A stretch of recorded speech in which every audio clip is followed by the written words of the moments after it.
Hello everybody, this is JD. Second time I'm making this part 2 because I went 11 seconds over. Okay, despotism. Now, I explained to you how it applies to the Parliament of 1776 and how it's why it's in the Declaration of Independence. Now to explain to you. Now, how it applies to our Congress. Well, as you know, our Congress, which has a different name than Parliament, it's called Congress.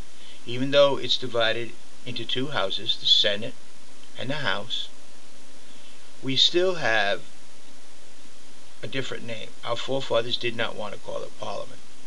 We have a Speaker of the House, and we have a Senate Majority Leader, and they are designed to make the laws of the land, not to govern and rule. To govern is the responsibility of the president, but to make the laws is the responsibility of our Congress. Now, how does despotism apply to our Congress? Well, understand, Congress and the Senate and the House are made up of representatives from different areas. Every Senate state has 2 representatives, and the Congress, the House, areas by population has representatives. Now, the House is supposed to represent the people. You notice I say supposed to represent the people. And the Senate is supposed to represent the state. Again, I said supposed to.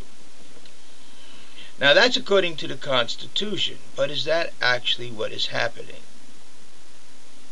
Is the representatives, both of the House and the Senate, giving their constituents, whether it's the people of the state, a voice in the government?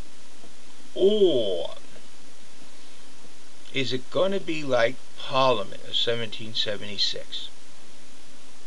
Now, let's take a look at it. We'll use the last thing, that major thing that went through that created a lot of problems, the health care bill. Almost everybody in this country will tell you we need medical for everybody to ensure they all have proper and good medical in this country. There's no reason why they shouldn't, because we're buying medical from around the world, which is another problem. But every American should be guaranteed a decent amount of medical treatment, which can be done. And yes, we need insurance regulation. Insurance is getting to the point where they say, oh yeah, we'll cover you until you have something wrong, and they dump you. No one will disagree with you. But then what is it that they disagree with? The way it was done. Despotism, as stated in a Declaration of Independence. So actually, what does it really, and how does it apply to Congress? Well, like I said, the House is supposed to represent people from a certain area. The Senate, they're supposed to represent states. Do they? Actually? The people that voted them in? No. They don't. Then what do they represent? They represent their political parties, and it became very apparent in the last bill that went through Congress. Everyone talks of bipartisan. Bipartisan. What happened to representation of your people? No, it's party. They don't represent the people. The people don't even have a vote any longer. Like the American colonist representatives in Parliament, the people say, no, we don't want that. No, this is the way it should be. But the political parties say, no, we know better. We've been running the government for a long time. We know how it should be. The ends justify the means. We hear you, but it really does not matter. So we're going to do it this way. Vice what you say. You just have to accept it. Now, wait a minute. Yeah, look, that's the way it's going. That's the way our Congress is heading. Stronger and stronger into the party making all the decisions and doing what the party wants, vice what the people want. Despotism. Yes, this is where our Declaration of Independence and our Congress today come in line.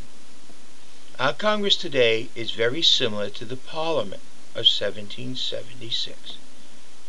The voices of the American people can be heard, but they have no representation in Congress. We have the Republican Party and we have the Democrat Party. We do not have the representatives of district number so-and-so or the representatives of the state so-and-so. We have representatives of the Democrat Party and representatives of the Republican Party. Now, I'll be honest with you, I've checked throughout the country with a lot of people I've met. I never met a Mr. Democrat or Mrs. Republican. So I don't know what people by that name they're representing, but they're not representing the Browns. They're not representing the Smith, the Jones, the Cravots, the other people with the other names. They're only representing the political parties and the political party view. Though the Constitution says otherwise. And they come back to us with terms like, we know better. The ends will justify the means. This is better for you whether you like it or not. Or this is what you're going to get whether you like it or not.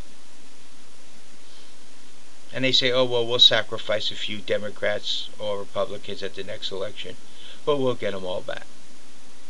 We'll force these things through, whether or not the people want it in this country.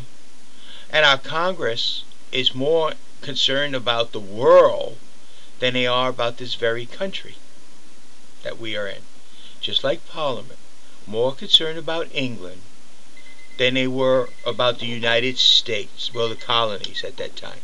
And now we have a Congress more concerned about the world, quote unquote, New World Order, or whatever you want to call it, than they are about the United States of America. More concerned about how other people see us than the very American citizens that voted them in. We do not have a voice in our own Congress. The UN has a better voice, bigger voice than we have. The European Union has a better voice, bigger voice than the American people have. Are we becoming like the American colonies in the Parliament in Britain, where we can object, but it really does not matter because the Republican Party and the Democrat Party know better? They can make the decisions. They've had the experience with running the government. Has our Congress become, or is very strongly becoming, a total authoritarian ruler over the American citizens? If it has, which it very, very strongly demonstrates, then it is using despotism. Now, in our Constitution, it says no, they can't do that. In the Declaration of Independence, it says when a government becomes of such a despotism, we had to break away. Is there any difference between the Parliament of 1776, when we had representatives there, but no vote, and our Congress today, where we supposedly have representatives there, but really we have no vote because they are either Republican or Democrat, and they will represent the Republican Party or the Democrat Party, but not the people? See, do you understand now what the word despotism has in common with Parliament before the Revolutionary War in England, the Declaration of Independence, and our Congress today, and the word despotism? Look at yourself. Look at what just happened.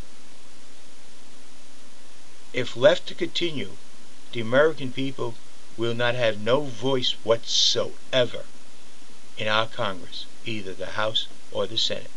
The political parties will make all the decisions. We have to accept it. Thank you, J.D.